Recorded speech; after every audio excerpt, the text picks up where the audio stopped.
咋？未來啊，咁咪話咯，係啊咁咪話咯，即係都未有就已經準備好咗啦。唔係現在啊我可以咁講，即係喺你屋企，包括你嘅家庭，包括你嘅屋企，肯定係好幸福、好美滿、好有愛嘅，係真係一定係嘅。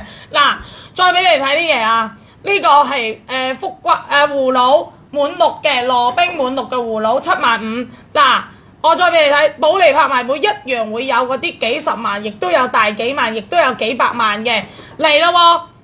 再俾你睇喎，呢個羅冰嘅手額57000，羅冰嘅手額86000，然之後羅冰嘅手額138000，然後嚟啦，最勁嘅嚟啦，呢個翡翠嘅蛋面71萬。呢個係咪就係玻璃呢種個就係價值啦，所以買翡翠嘅行情，翡翠嘅價值，即係有啲，即係我唔知大家有冇去了解過拍賣會啊？冇，即係冇乜了解。有啲人就會話，去得拍賣會嗰啲都係傻豬嚟嘅，有錢冇訂使，所以先會去拍賣會。但係你即係我換個説法講，所有嘅朋友，你哋覺得響拍賣會使幾百萬、使幾十萬，甚至使幾千萬買件翡翠，人哋真係人傻錢多咩？梗係唔會啦。人哋肯定係睇到咗佢嘅價值，睇到咗佢嘅一個包括佢嘅珠寶質感，包括佢嘅實物嘅質感，人哋先會出咁嘅價噶嘛，係咪先？再有錢嘅人，李嘉誠更有錢啦。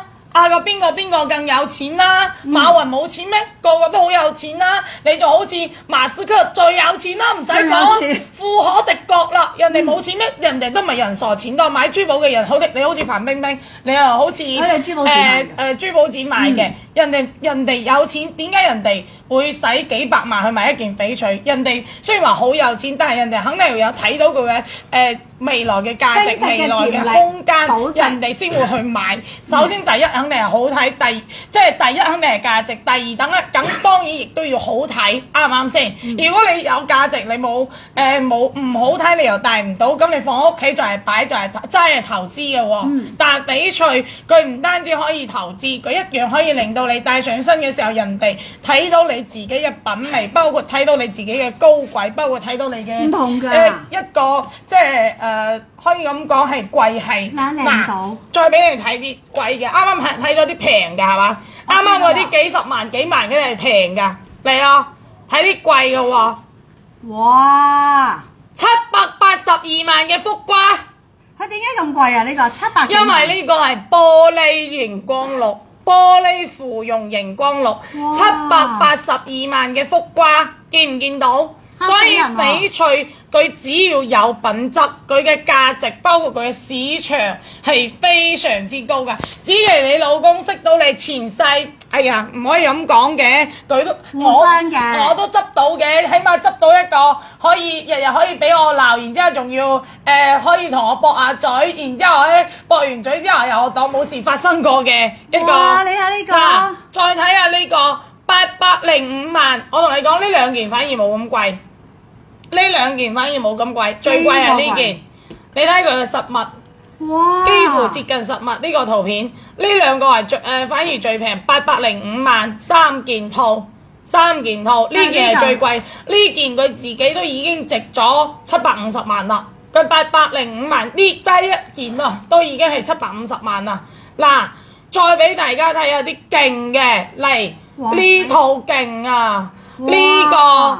276萬，呢個就當係送㗎咋，喺佢面前，佢真係就當係送㗎咋，齋呢一件福瓜都要去到260萬。呢個係咩？葫蘆，呢個係咩？洋綠，冰種洋綠，冰種洋綠，係冰種洋綠，仲有好多。嗱，你好似1300萬呢個。呢啲咪玻璃種嘅帝王綠咯？玻璃種嘅帝王綠138萬。蛋面啊！蛋面138萬3個。成日都話要買蛋面就係咁解。係一定要買品質貨。嗱，呢件就冇成交，呢件流拍咗，嗱，睇得到㗎，佢邊件流拍咗？因為呢個冇顯示出嚟啊嘛，佢流拍咗。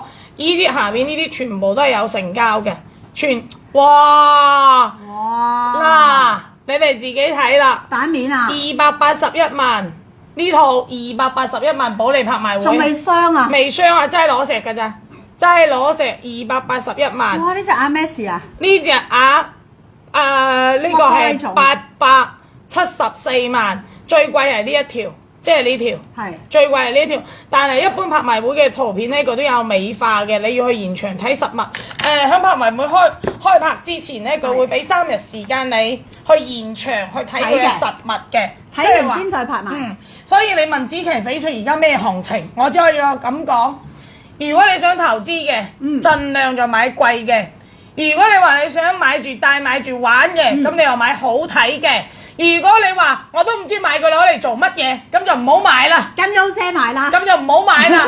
即係你話你買嚟都唔知攞嚟做乜嘢，咁就唔好買啦。首先呢，翡翠嘅行情只會越嚟越好，翡翠嘅料只會越嚟越少，翡翠只會越嚟越貴。平嘢佢唔會升價，但係靚嘢佢100%會升價。你就好似我哋5年前攞嘅